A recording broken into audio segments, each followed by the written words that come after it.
ഒരിക്കലും എന്നെ വിട്ടെറിഞ്ഞിട്ട് പോയപ്പോഴും അയാള് സന്തോഷിച്ചിട്ടേ ഉള്ളൂ. വേദനിച്ചത് മുഴുവൻ ഞാനല്ലേ?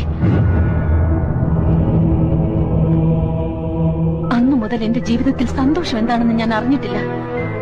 കരയാത്ത ഒറ്റ രാത്രി പോലും എനിക്കുണ്ടായിട്ടില്ല. എന്തിന്? ഉള്ളു തുറന്നൊന്ന് ചിരിച്ചിട്ട് പോലുമില്ല. കാണുന്നവർക്ക് എന്താ, ഭവാനി വലിയ പണക്കാരിയാണ്, ആഗ്രഹിച്ചതൊക്കെ നേടിയവളാണ്, ആരുടെ മുമ്പിൽ തോൽക്കാത്തവളാണ്, അഹങ്കാരിയാണ്. പക്ഷെ എന്റെ ഉള്ളിൽ ഞാൻ കൊണ്ടു നടന്നിരുന്ന വേദന ഒരാൾ പോലും അറിഞ്ഞിട്ടില്ല. ഞാൻ അറിയിച്ചിട്ടുമില്ല. എന്തിന്?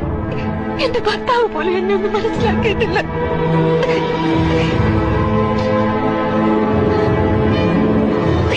എന്നിട്ടിപ്പോ അയാള് മാത്രം ജീവിതത്തിൽ എല്ലാം നേടുന്നത് കണ്ടുകൊണ്ട് ഞാൻ അടങ്ങിയിരിക്കണോ?